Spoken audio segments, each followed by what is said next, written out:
Hello বন্ধুরা, আমাদের HD TV চ্যানেলে আপনাদের স্বাগতম। আমি দীপিকা চলে এসেছি আপনাদের জন্য অনুরাগের ছোঁয়া সিরিয়ালের আপডেট নিয়ে। দেখো সানাইয়া, অলির বাবা কিন্তু পুলিশ স্টেশনে গেছে। তোমার মা বাবা কেউই বাড়িতে নেই, তাদের সঙ্গে কিন্তু পুলিশ যোগাযোগ করবে। আর এখানে তুমি বলছো যে তুমি অলি, তোমরা কয়েকজন বান্ধবী ঘুমাতে, তার জন্য বেলুন এত সুন্দর করে সাজানো, এত প্লেট গ্লাস সব কিছু রয়েছে। সত্যি কথা বলো, অলি তোমার বন্ধু, ওকে কোথাও আমরা খুঁজে পাচ্ছি না। যদি কোনোভাবে ওর কোনো ক্ষতি হয়ে যায়, এর দায় কে নেবে? একবারও ভেবে দেখেছো তুমি? তাই বলছি, দেখুন, আমি সত্যিটাই তো বলছি। আমি এতটুকুই জানি যে অলি এই বাড়ি থেকে বেরিয়ে গিয়েছিল রাগ করে। তবে হ্যাঁ, ওর সঙ্গে সঙ্গে শ্রেয়ান এবং ওর এক বন্ধু বেরিয়েছিল। শ্রেয়ানটা আবার কি? ওটা হচ্ছে আমাদেরই ফ্রেন্ড, শরৎ দেশপাণ্ডের ছেলে। ওর বাবা অনেক বড় বিজনেসম্যান। তাতে কি হয়েছে? কিন্তু আমার মেয়ের কোনো ক্ষতি হলে ওনাকে আমি ছেড়ে দেবো না। আজকে যা কিছু হলো সেটা কিন্তু মোটেও ঠিক হলো না। আমার মেয়েটার কোনো ক্ষতি না হয়ে যায়, এটা নিয়ে আমি খুব চিন্তা করছি। তুমি ওকে ফোন করো শ্রেয়ানকে। ও কোথায় আছে শোনো না। বারবার ফোন করেই যাচ্ছে, কোনোভাবেই শ্রেয়ান ফোন তুলছে না। বলছে আন্টি ফোন বেজে যাচ্ছে। এখন আমাদের ওই শরৎ দেশপাণ্ডের বাড়িতে তাহলে যেতে হবে। এদিকে জয়ী তার পাপাকে ফোন করে আর বলে, তুমি কি আজকেই চলে আসবে? কেন জয়ী, এত রাত্রে তুমি ফোন করলে কিছু হয়েছে কি? তখনই জানায় যে কোনোভাবে অলিকে খুঁজে পাওয়া যাচ্ছে না। আর এটা শোনার পরে খুব কষ্ট পায় আর বলে যে আমি আসছি এক্ষুনি, তুমি চিন্তা করো না বেটা, তুমি যা কিছু করবে দেখে শুনে করো জয়ী, তোমার যেন কোনো ক্ষতি না হয়ে যায়। পাপা, তুমি এতটা চিন্তা কেন করছো? শরৎ দেশপাণ্ডে কোথায় থাকে তুমি জানো না? তো আমি খোঁজখবর করে তোমাকে জানাচ্ছি। ওনার বাড়িতে আমাদের যেতে হবে, সাবধানে যাও। মিসেস সেনগুপ্তকেও বলবে সাবধানে থাকতে। আমি আজকে রাত্রে রওনা দিলেই ভোর ভোর পৌঁছে যাব। ঠিক আছে? কি বললো তোমার বাবা? আসবে? আমি তো ফোন করলাম ওনাকে। চলো, আমাদের এবার যেতে হবে। আমিও যাব তোমার সঙ্গে।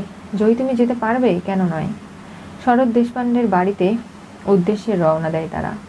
তখনই বাইরে গিয়ে অপেক্ষা করছে অনেক বড় বাড়ি, অনেক বড় লোকের ছেলে শ্রেয়ান। সেখানে সিকিউরিটি গার্ড ভেতরে ঢুকতে দিচ্ছে না।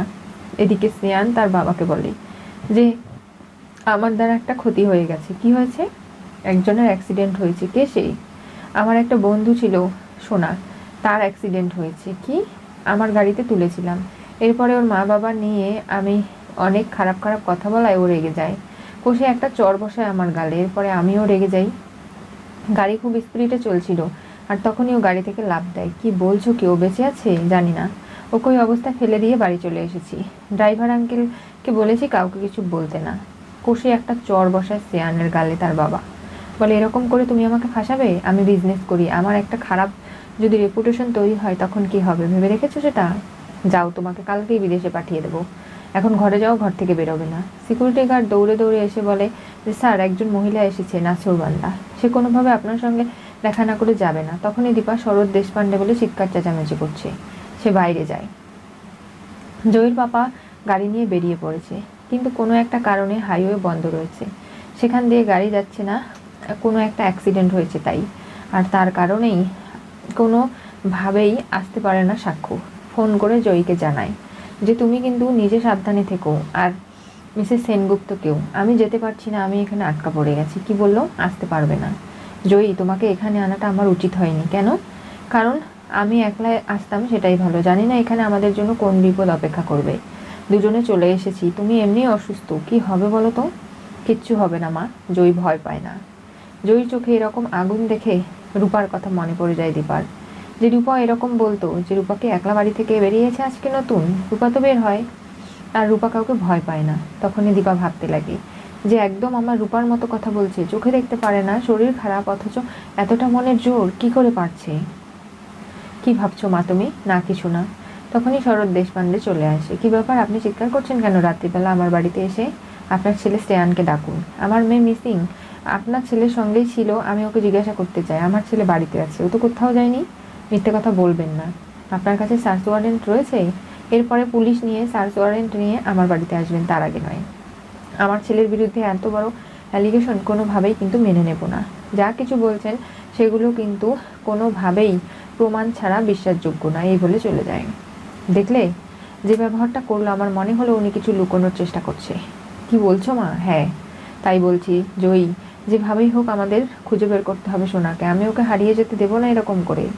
তখনই সূর্য ফোন করে, বলে দীপা সোনার ফোনটা ট্রেস করা গেছে, আমি পুলিশ স্টেশনে বসে আছি, সেখান থেকে পুলিশ অফিসার জানালো হাইওয়ের দিকে একটা কোনো জায়গা রয়েছে যেখানে সোনার ফোন পাওয়া গেছে, ওকেও পাওয়া যাবে, তুমি চিন্তা করো না। তাহলে আমি এক্ষুনি যাচ্ছি ডাক্তারবাবু, আপনি ফোনটা রাখুন। চলো, সোনার ফোন ট্রেস করে লোকেশন পাওয়া গেছে, তাহলে চলো মা আমরা সেখানে যাই। দীপা এমনকি জয়ী চলে আসে। দূর থেকে মিশকা দেখছে যে মা মেয়ে দুজনেই সার্চ করতে বেরিয়ে পড়েছে সোনাকে, আর সব দিকে নজর রাখছে সে। এদিকে সূর্য পুলিশ নিয়ে খুঁজতে বেরিয়েছে। দীপা কান্নাকাটি করছে, বলছে ডাক্তারবাবু আমরা পারবো তো আমাদের মেয়েকে সোনাকে খুঁজে বের করতে? ওকে এই এত বছর পরে হারিয়ে যেতে দিতে আমরা পারবো না। দীপা তুমি আমাকে দোষারোপ করতেও পারবে না, তোমার মেয়ে আমার কোনো কথাই শোনে না, আমি ওকে বারবার বলেছিলাম যেতে না, আমি নিজে ড্রপ করে দিয়ে এসেছিলাম সানায়ার বাড়িতে, সেখান থেকে ওর বেরিয়ে যাওয়াটার কি প্রয়োজন ছিল বলো তুমি? কিন্তু কাউকে কিছু না বলে বেরিয়ে গেল, এখন কোথায় খুঁজবো ওকে আমরা?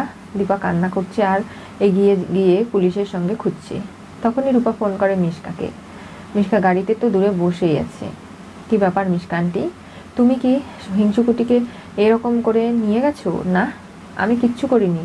তোমার কি মনে হয় রূপা আমি সবসময় খারাপ কাজ করি?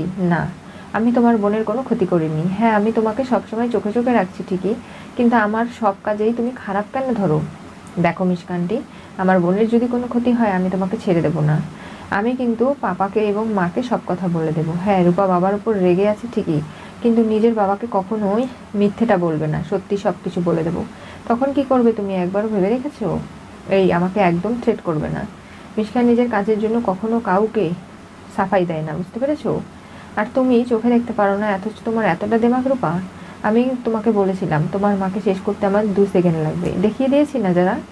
এখন যদি তুমি বেশি কথা বলো তাহলে তোমার বোনের কোনো ক্ষতি না করে এর দায় কিন্তু আমি নিতে পারবো না। এদিকে শরৎ দেশপান্ডে তার 2 জন গুন্ডাকে পাঠিয়েছে মুখ লুকিয়ে ওই হাইওয়ের ওখানে যেখানে অ্যাক্সিডেন্ট হয়েছে, তার ছেলে বলেছে শ্রেয়ান, সেখানে গিয়ে সোনাকে খুঁজে যদি বেঁচে থাকে তাহলে তো ভালো, হাসপাতালে ভর্তি করাতে, আর তা না হলে যে কোনো এমন জায়গায় ছুঁড়ে ফেলতে যেখান থেকে কেউ খুঁজে পাবে না।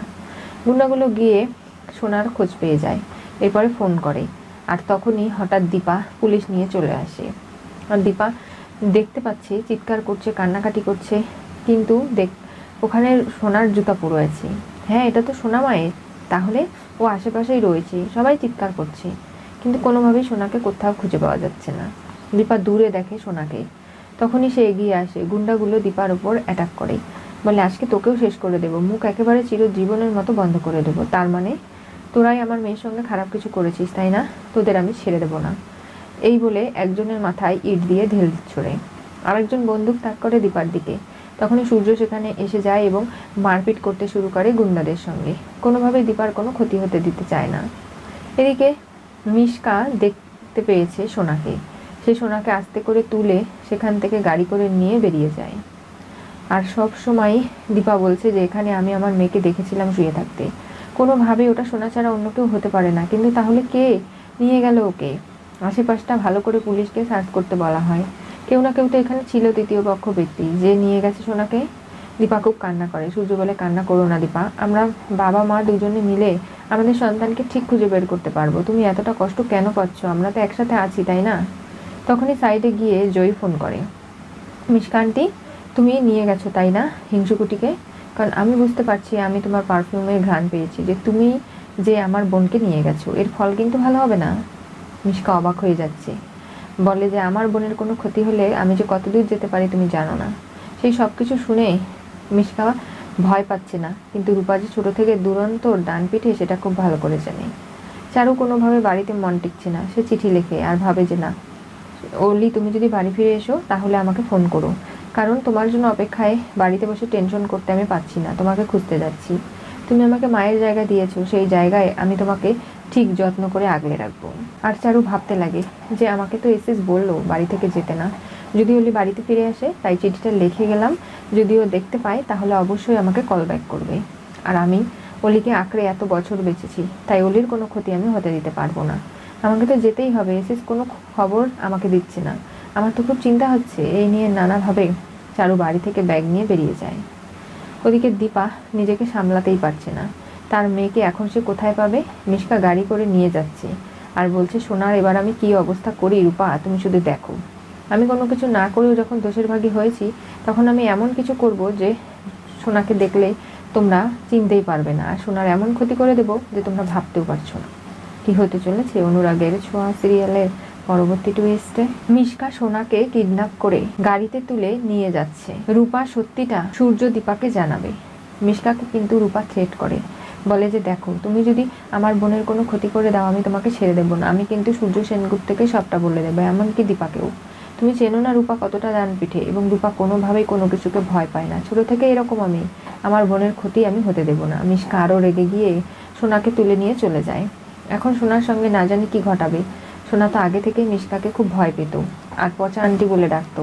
সেই মানুষটার হাতে যখন নিজে পড়বে তখন না জানি কোন বিপদের সম্মুখীন হবে। জয়ী খুব চিন্তা করছে, তার পাপাও এখানে নেই। জয়ী দীপাকে একবার বলেই বসে, আমার বোনের আমি কোনো ক্ষতি হতে দেব না। অলি তো আমার ক্লাসমেট, আমার বোনও, তাই।